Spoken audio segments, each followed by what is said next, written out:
കാറിന്റെ ബ്രേക്ക് നഷ്ടപ്പെടുത്തി. അതായത് സച്ചിയുടെ കാറിന്റെ ബ്രേക്ക് കളഞ്ഞിട്ട് സച്ചിനെ അപകടത്തിൽപ്പെടുത്താനുള്ള പ്ലാനിങ് ആണ് ആന്റണിക്ക് കേട്ടോ. ആന്റണി അതിന് വേണ്ടിയിട്ട് കൂട്ടുപിടിക്കുന്നത് വേറെ ആരെയല്ല, നമ്മുടെ ശ്രുതിനെയാണ്. എങ്ങനെയെങ്കിലും ചന്ദ്രോദയത്തിന് സച്ചിയുടെ കാറിന്റെ കീ എടുത്തു കൊടുക്കാൻ പറയാണ്. കൂട്ടുകാരി രേവതി ആന്റണീനെ അടിച്ചത് ആന്റണി ശരിക്കും പ്രതികാരം തീർക്കാൻ പോകുന്നത് സച്ചിയോടാണ്. കാരണം സച്ചിക്ക് എന്തെങ്കിലും പറ്റിയ രേവതിക്ക് നോവുന്ന അവന് നന്നായിട്ട് അറിയാം. അപ്പൊ ഇന്നത്തെ ചെമ്പനീർപ്പൂവിലേക്ക് എല്ലാവർക്കും സ്വാഗതം കേട്ടോ. ചെമ്പനീർപ്പൂവിൽ വർഷ പ്രഗ്നന്റ് ആണ്. വർഷയ്ക്ക് എങ്ങനെയെങ്കിലും അബോർഷൻ ആക്കണം എന്നുള്ള ചിന്തയിലാണ്. വർഷേനെ പിന്തുടർന്നിട്ടാണ് രേവതിയെ ഒരു സ്ഥലത്തേക്ക് പോലും അനങ്ങാൻ സമ്മതിക്കാതെ രേവതിയുടെ കണ്ണുകൾ പിന്നിലുണ്ട്. അത് കഴിഞ്ഞിട്ട് എന്താ പറയാ, ആന്റണിയുടെ കൊട്ടേഷൻ ടീമും കൂടി ഇന്ന് സംസാരിക്കുമ്പോഴാണ് ആന്റണി പറയണ രേവതി അടിച്ചത് എനിക്ക് മറക്കാൻ പറ്റില്ല എന്ന് പറയുമ്പോൾ അവളിപ്പോ അങ്ങോട്ട് വലിയ ഷോ കാണിച്ചത്. അവൾക്ക് ഇതിനുള്ള പരിപാടി ഞാൻ കൊടുക്കണം, അവളെ എങ്ങനെ നോവിക്കണം എന്ന് എനിക്ക് നന്നായിട്ട് അറിയാം. സച്ചിയെ പിടിച്ചാലേ അവൾക്ക് നോവുള്ളൂ പറയണ ആന്റണി. ഞാൻ അവനുള്ള പണി ഞാൻ കൊടുക്കാം, ഇതിനൊരു വഴി ഞാൻ കണ്ടിട്ടുണ്ട്, എന്നെ സഹായിക്കാനുള്ള ഒരാളുണ്ട് എന്ന് പറയാണ്.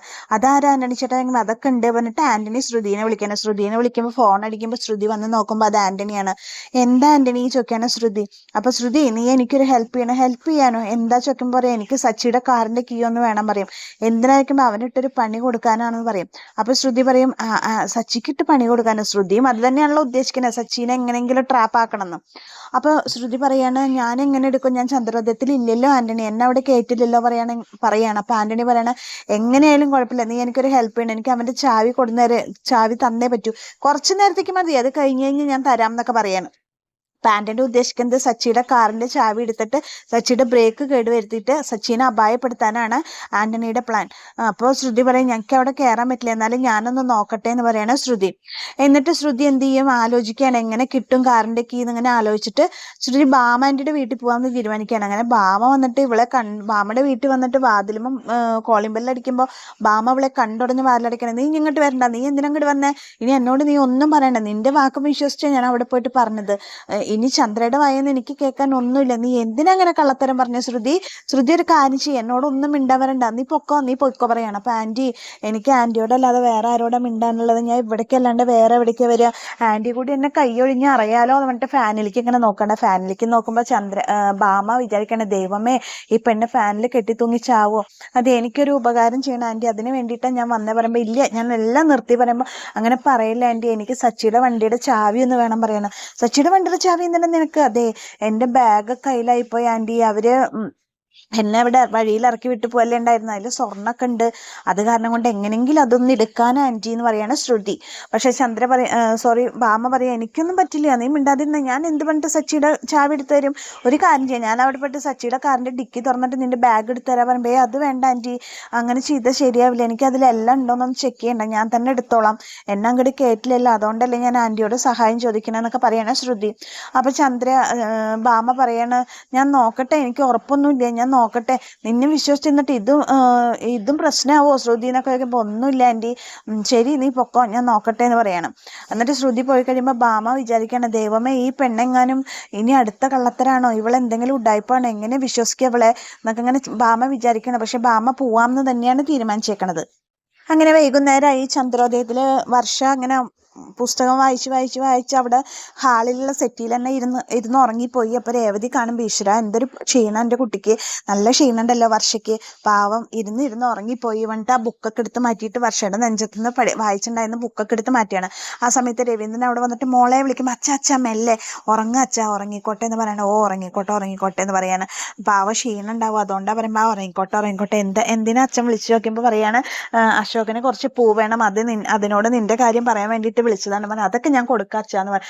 അപ്പോഴേക്കും ചന്ദ്രമതി വരികയാണ്. ചന്ദ്രമതി വന്നിട്ടോ സന്ധ്യ നേരത്തെ എന്താ അവൾ ഇവിടെ കിടന്ന് ഉറങ്ങണേ, അമ്മേ മിണ്ടല്ലേ അമ്മേ പറഞ്ഞിട്ട് രേവതി ഓടിപ്പോയിട്ട് ചന്ദ്രയുടെ വായ പൊത്താണ്.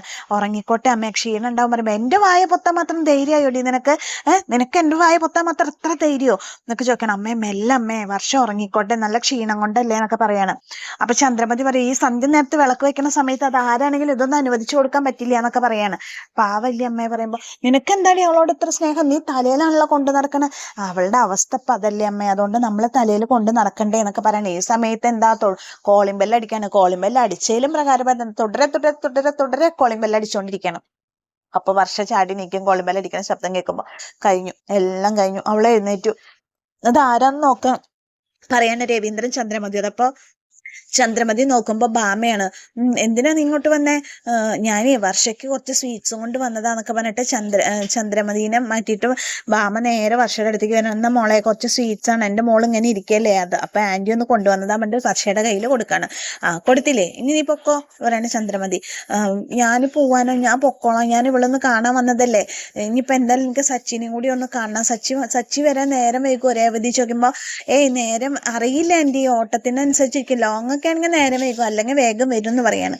അപ്പൊ ഭാമ പറയണ ഞാൻ സച്ചിനെ കണ്ടിട്ടേ പോണില്ല പറയുമ്പോ ചന്ദ്രമതി ചോദിക്കും, നിനക്കെന്താ ഇപ്പൊ സച്ചിനെ കാണണം അത്ര വലിയ നിർബന്ധം ചോദിക്കാണ്.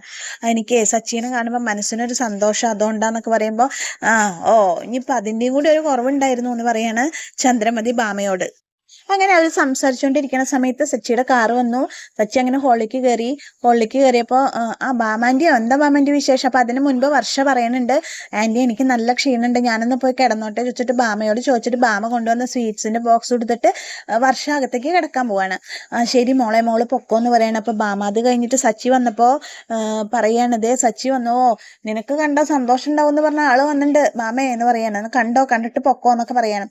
അപ്പൊ സച്ചി ചോദിക്കും എന്താ അത് ചോദിക്കുമ്പോ സച്ചിയേട്ടനെ കാണാൻ വേണ്ടിയിട്ട് ബാമാന്റി കാത്തുനിന്ന, സച്ചിയേട്ടനെ കാണുമ്പോൾ മനസ്സിൽ ഭയങ്കര സന്തോഷം അത്ര എന്നൊക്കെ പറയുമ്പോൾ സച്ചി പറയും, അങ്ങനെ പറയുമ്പോൾ അതിൽ എന്തോ കൊനിഷ്ടുണ്ടല്ലോ, ഒരാളതിനെ പറ്റിയിട്ട് പുകഴ്ത്തി പറയണമെങ്കിൽ അതിൽ എന്തെങ്കിലും ഒരു കൊനിഷ്ടുണ്ടാവും. എന്താ ബാമാന്റി ചോദിക്കുമ്പോ ഒന്നുമില്ല, ഞാൻ നിന്നെ കാണണം എന്ന് വിചാരിച്ച് വെയിറ്റ് ചെയ്യുന്നു, അത്രേ ഉള്ളൂ പറയും.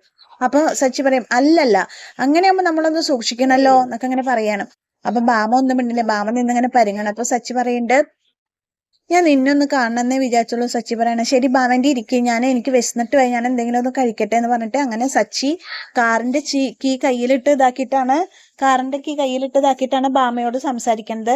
അപ്പൊ ഭാമയുടെ നോട്ടം മുഴുവൻ സച്ചിയുടെ കാറിന്റെ കീഴിലാണ് കേട്ടോ. എന്നിട്ട് അങ്ങനെ സച്ചി കാറിന്റെ കീ അവിടെ വെച്ചിട്ട് പോവാണ്, മുകളിലേക്ക് കയറി പോകുമ്പോ ഭാമ ഇങ്ങനെ നോക്കുകയാണ് കീ എടുക്കാൻ വേണ്ടി തക്കം പറത്തിരിക്കുകയാണ് കേട്ടോ ഭാമ. അപ്പൊ ഭാമ ശ്രുതിയുടെ ട്രാപ്പിൽ കുടുങ്ങിയിട്ട് സച്ചിനെ അപായപ്പെടുത്താനായിട്ടാണ്. ഭാമയ്ക്ക് അറിയില്ല ഇന്നതാ സംഭവം എന്ന്, ശ്രുതിക്കും അറിയില്ല ഭാമയ്ക്കും അറിയില്ല. അത് ആന്റണിക്കും ആന്റണിയുടെ കൊട്ടേഷൻ ടീമിനും മാത്രമേ അറിയുള്ളൂ. അപ്പൊ രേവതിയോടുള്ള പക തീർക്കാൻ സച്ചിയെ അപായപ്പെടുത്താനുള്ള പ്ലാനിങ്ങിലാണ് ആന്റണി. അങ്ങനെ ഭയങ്കര രസകരമായിട്ടുള്ള ഒരു എപ്പിസോഡാണ് ഇന്നത്തെ ചെമ്പന്നിപ്പൂല്. അപ്പൊ എന്നത്തെയും പോലെ എൻ്റെ കഥ കേട്ട് ഇഷ്ടപ്പെട്ട കൂട്ടുകാരൻ്റെ ചാനലൊന്ന് ലൈക്ക് ചെയ്യുക, ഷെയർ ചെയ്യുക, സബ്സ്ക്രൈബ് ചെയ്യുക. അപ്പൊ എല്ലാ കൂട്ടുകാർക്കും താങ്ക്